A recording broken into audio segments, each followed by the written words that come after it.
Thank you for waiting all day, Mr. Stevens. Thank you for being here all day. Take your time getting organized.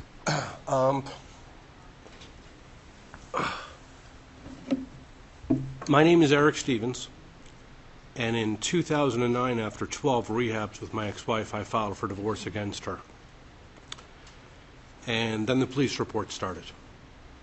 38 police reports in about 10, 11 weeks. She applied for a restraining order. She was asked, has he ever hit you? She said, no, he's not that type of man. He's never raised a hand to me. She's been arrested 3 or 4 times for assaulting me. I was just raised a certain way. You don't hit a woman. First restraining order wasn't approved. Second restraining wasn't approved. Third restraining wasn't approved. And then she hired an attorney. And then the judge that was hearing the first 3, new judge came on. And the judge and the lawyer were talking and shaking hands and laughing about something. And I heard something about golf that weekend. And I sat down and the judge said, this is approved. I said, can I cross-examine her? No, I've approved this. She's afraid for her life. She's in fear for her life. I was arrested for going to my daughter's school on that Friday, June 19th, 2009, where I'd been going every Friday to cook lunch for the school just to see my child. I was cooking lunch for 300 kids for 5 minutes with my kid, and my bond for my first arrest was $750,000 for violating a restraining order. I don't know why. Hope Seeley, she hired to go to my bond hearing to speak on her behalf as she was terrified for her life, and the judge was buddies with Hope Seeley, who I understand now is a judge, and my bond was $750,000. And my first night in prison, my first arrest, the guy who was my cellmate said, yeah, I'm in for $200,000 for shooting my girlfriend in the face. And I hugged my daughter in the recess yard with the teacher's permission on my way into the cafeteria, because I'm such a criminal. I have a recording here for you from between my daughter and myself from the last time that I saw her. I'm going to play you a short segment from this call. Recording the call now. Hello? Hi, Daddy. Hi, sweetheart. How are you? Good. I missed you this week. I miss you very much. I love you. I love you too, baby. I'm looking forward to Saturday. That's a call from October of 2011 when my supervised visitation started after not seeing her from, I didn't see her from November, from June of 2009 until September of 2011.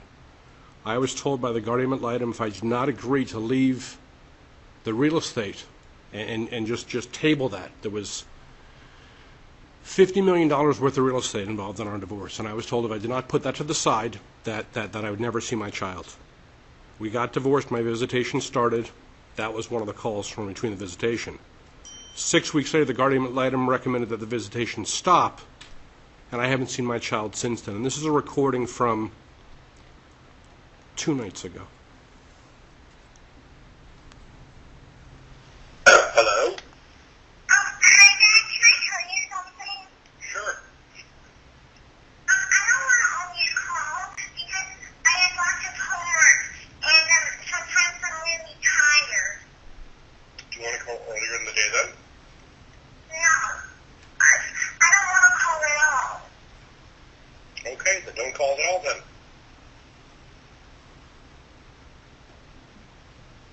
Bye. Bye. I haven't seen my child in a long time. And last summer, my ex-wife was arrested for capital felony murder for hire when she hired a hitman to kill me. And the state's attorney got involved, and the FBI got involved, and the police got involved, and they checked the cell records, they checked the money transfers, and they got a warrant and they arrested her. And she wrote a check for $1 million and bailed herself out because the business I started in college, she stole from me and moved the money while I was in prison for 5 months and 17 days for a first arrest for hugging my child. So now I'm broke. Literally. She hired UB Santos, she hired Attorney Keene from Ridgeport. She has like this dream legal team, and her trial starts February 7th. DCF stepped in and did a full investigation after her arrest. She's an unfit mother, she's a drug addict, she's causing irreparable harm on a daily basis, emotional neglect, physical neglect, On the confession recording that they made, she's snorting a 40 milligram Oxycontin, and she's asked, how did you pass your drug test from this morning? Well, that's easy. The guardian ad litem and I have an arrangement. When she drug tests me, I get 10 days notice. Please, somebody explain that to me. And I've seen my kid 6 times in 6 years. And now she doesn't want to talk to me anymore. February 7th, her trial starts. And you know what I heard from one of her cousins? She's Iranian. She's not from this country. She's from Kings Point, New York. I heard she's not going to show up for the trial. She's leaving the country. And there's nothing I can do. And I'll never see my kid again. And I have filed 97 motions. I've done 2 appeals. I've done 130 subpoenas. Judge Presley was nice enough to say her attorney suggested that I was insane. And Judge Presley said, I can see that. Why don't we start having you see our psychiatrist so we can determine if you should be locked up in a mental institution for her safety? And ordered the guardian ad litem to investigate me switching therapists. Our guardian ad litem, I've collected 53 examples of perjury on. Not my opinion, through transcripts, which are very expensive, and they're not word for word. And I've talked to Edna Press 24 times. They won't give me the word for word transcripts. They just won't give them to you. One hearing, I was cross-examining my wife, and I said, you're afraid for your life. And I apologize that I'm going over my time. I'll be brief. I said, you're afraid for your life? She said, yes. I said, have you called my office? She said, no. I said, you've never called my office? She said, no. I said, you're aware of what perjury is? She goes, yes. I said, just to be crystal clear, you have never called my office at this number. She said, absolutely not. Her lawyer starts screaming, badgering the witness. I turned to the clerk. Madam Clerk, I'd like to bring out Exhibit H, her home phone records. And I'm going to show you 37 phone calls from her house to my office on June 17th. And my ex-wife turned to the judge and said, oh, I got to change my testimony. And Judge Presley said, that's okay, dear. Mr. Stevens, I'm going to ask you to kind of wrap it up here. I'm done. Okay. May I ask you a question? Where's your daughter now? Who's she with? With my ex-wife. So she's bonded out and the child is still with? She still has custody of my child after an arrest for capital felony murder for hire. It's on the judicial website. She's out on $1 million bond. In the 3.5 years that Attorney Bergamini has been on our case, she's supposed to have drug tested her 4 times a year, which is 13 times she's drug tested her once. Gary Cohen was my attorney. I spent $87,000 with him. That money was gone. Then Gary Cohen was gone. He asked her, can you drug test her? And she said, no, if you want me to drug test her, you'll have to file a motion for that. Buying us the 10 days to give her the 10 days advance notice, even though it's in our settlement agreement. So how can you win in divorce court when you subpoena people, you file motions, you prepare, you work a crap job, you just focus on your child? The last time I did my child's hair, she was 3 years old. And in March, she'll be 9. How is that right? I can't answer that question. I thank you for sharing that with us. It's, hearing the difference in the phone calls was very telling, and so It's the I same thank you for child. that. Right. Thank you for that. Thank you. Are there any other questions? What did she say? She said at 9 years old, she says that she's Doesn't want to call me anymore.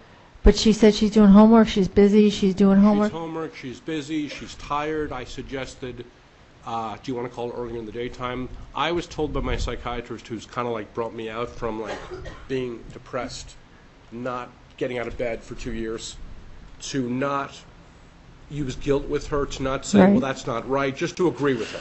Because I don't want to put any pressure on my daughter. Sure. So She's if a she says, I victim. don't want to call, I can say, then I say, I understand, then don't call.